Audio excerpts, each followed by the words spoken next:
Greetings, everyone. Thanks for checking out this video. What I want to talk to you about today is the creative problem-solving capabilities that we really need to address complex adaptive systems. So, from my perspective, when we're confronting complex systems but applying old philosophies, that's when we get stuck, we'll be frustrated. So I want to talk through to you what I mean by complexity, dealing with complex adaptive systems, how that's different from complicated systems or simply technical solutions.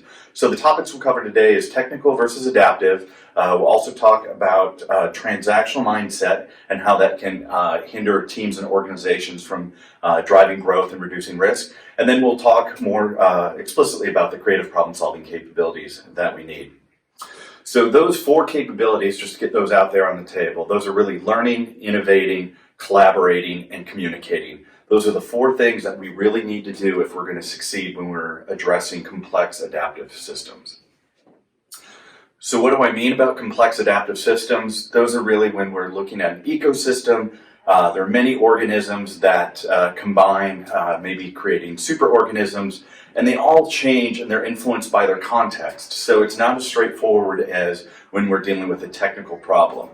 And so when I'm talking about technical versus adaptive or complex adaptive systems, the technical system is that there's a known problem, there's a known solution, and in organizations, that's usually a top-down leader or expert can tell you what to do. And for a long time, many of our problems have been able to be solved that way. However, as our society and our ecosystems become more interdependent, more complex, we're faced with complex adaptive systems where the problem is unknown, the solution is unknown, and it's going to take time to figure that out. So we need to develop these creative problem-solving capabilities so that we can best understand the problem, explain it to each other, and get good results. And those good results are going to be things like increased market share, reduced risk, happier internal team members. So making the ecosystem work better for your constituents. So I talked about with the technical problems. How do you know that you're dealing with a technical problem versus a complex problem? If we step back and we say that, again, if the technical is known, it's a known problem, right? It's leader-driven, and this really works well when we're facing things where we need more efficient systems. We're in a more mature environment. However, when we're dealing with complex systems and everything is unknown, that's where creative problem solving is going to come into play. So how do you know that you are facing kind of a complex system but applying a technical approach to it? Most likely there's going to be internal team frustration. There's going to be really unhealthy cultural tension, right? Where when we have the opposite side, we can have creative tension, which is really good for producing good ideas. Other things that you're going to see, you're going to be losing market share, you're going to be losing margin, and you're usually relying on folklore to solve these problems. And when I say folklore, organizational folklore is really, hey, we've always done it this way. And people aren't sure exactly what were the principles at play at the time or what was the context when this folklore developed, but we have these technical approaches and they don't work with complex systems. The folks at Purdue's Agile Strategy Lab and brought forth strategic doing. And one of the things that they'll tell us is that complex adaptive systems don't yield to best practices. So while our technical prowess has been built on our ability to really apply and understand best practices, that's not necessarily the case with complex systems. But the good news with complex systems is that relatively simple rules can help guide us. And so that's why I want to talk about both the mindset and then the capabilities. So from a mindset, the technical mindset, sometimes that translates to more of a transactional mindset. And I'm encouraging people and organizations to move beyond a transactional mindset. And what do I mean by transactional? Well, really, that's when I went to school, I got this skill, and this could give me a good career for 25, 30, 40 years. And for a long time, that was the case when we were living in less complex environments, less interdependent environments. We see it a lot in organizations from a change management perspective. This transactional mindset was usually set up as if, hey, team, I need you to make this one change now, and then things will be better.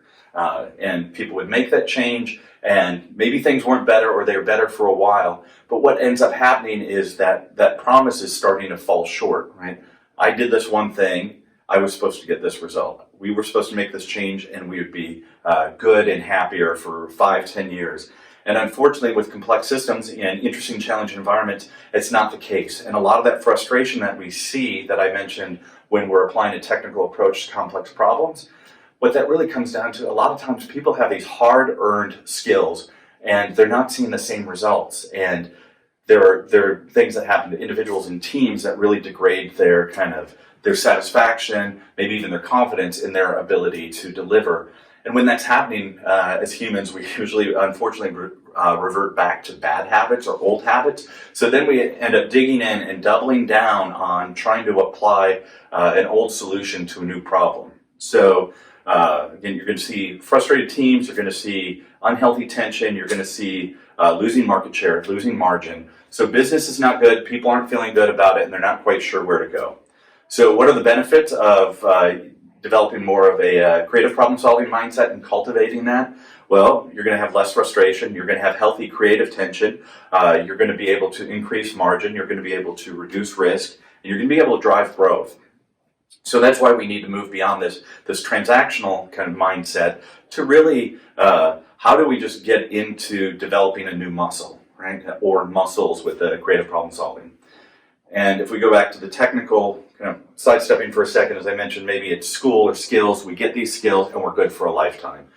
We work for this one company, we can just climb the ladder doing what we did, just better. And that will work for some organizations that aren't complex. So again, when we're dealing with complex adaptive systems, but we're applying a technical mindset and a transactional mindset, that's when we're going to get super frustrated and we're not going to see good business results.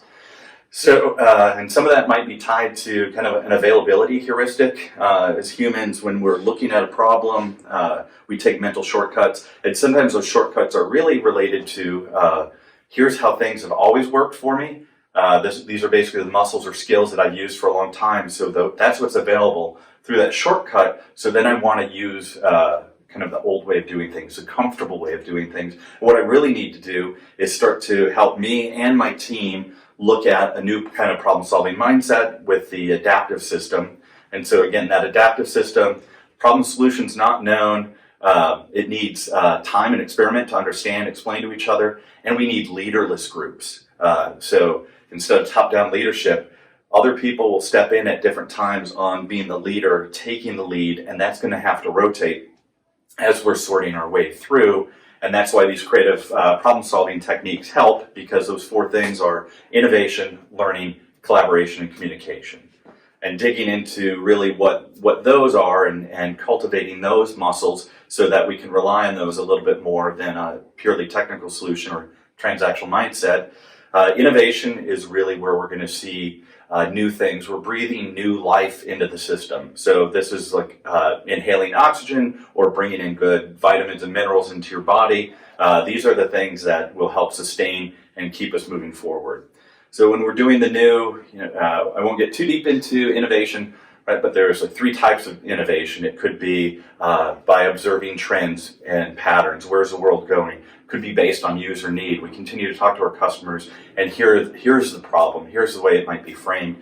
Or there might be just new technology, like old school research and development. Here's just a new thing that we can do. Now that we have this thing, how might we apply it? So there's all those combos that can be done from an innovative perspective. There might even be time-based perspectives, like when you look at horizons. What are we doing in the short term to incrementally improve? What are we doing a little bit longer term for new features or new markets? Or really long term, what might be revolutionary? So those are all the types of things that would fit into that innovation bucket. And a lot of that is creative thinking and thinking habits, kind of the 6 thinking hats. But you need that to be cultivated. That then kind of branches into learning. So with the learning capability in an organization, that's going to be knowledge management. That's going to be our research. It's getting in insights. It's mixed methods research. It's understanding quantitative and qualitative, understanding the what and the why, and getting those insights, getting that domain knowledge, and making sure that we can share that within the organization. So then we get to collaboration. And that is really us as teams and networks And in a complex environment, we really need loose teams and networks because we're still sorting and figuring things out, but we also really need good team skills. And unfortunately, a lot of people just aren't taught how to be a good team member. That's really what we're doing in collaboration. We'll build that muscle. And then from a communication perspective, this is really where we're looking at constructing meaning. We're negotiating meaning. It's the power of explanation. How can we explain things back to the organization? How can we understand the phenomena that we've learned about to do new things? But also communication and collaboration are what stabilizes. So on one hand, learning and innovation is bringing us the new, keeping us moving forward. But we also need to balance that with some form of stability and understanding why we're doing this, putting things in context. And that's where collaboration and communication will help. And from an organizational communication perspective, we should be looking to reduce uncertainty and manage expectations. And that will keep everybody a little bit calmer on where we're going and how we might experiment, how we're going to tackle the complex adaptive systems, what expectations do we have for learning, time, goals, how can we help shape that so we have shared understanding.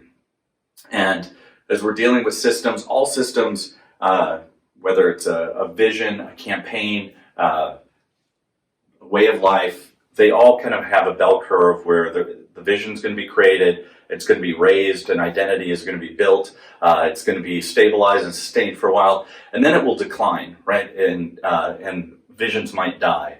Businesses might die, where it might have been a good business, but then if we don't jump that S curve, if we don't create something new, it'll kind of die. And where we see that, Kodak might be a great example, right? Kodak at the beginning of its life was push the button, we'll do the rest. And that was about 100 years ago, 100 plus years ago, making photography really easy for the average person. That was great. Over time, they really focused on film. Film development became more of a chemical engineering company. And that's really not the problem that people were looking for. So as the system adapted around them, they locked in on being one answer, providing good chemical resolution for developing film. Well, the deeper need, right, and needs become your goal, or your user's goal becomes a stable design target. And with that, what we saw were people are really looking to share memories, right, capture and share memories, and they're less interested in the technical solution. And over time, as complexity changed, the ecosystem about photography, storytelling, and narrative around memories changed. What we had was a company that really doubled down on technical problem solving, that just getting better chemical solutions and kind of better paper processing was what was going to save them. And we know that it didn't. And so things continue to evolve. Sometimes companies start with a great insight. Over time, they become kind of too stagnant. And so we need to balance these things. And with creative problem solving, again, that's where we're really focused on addressing complex adaptive systems. So technical solutions do work. There are very specific elements where it's great. Here's the problem, here's the solution, here's the best way to get there. And that's really when we're looking at speed and efficiency. There are times when we're dealing with complex systems, we're not quite sure what's going on. We need to get better at how can we understand the problem, make sense of it, get into wayfinding mode. And that's really through our ability to use the problem-solving capabilities of innovation, learning, collaboration, communication.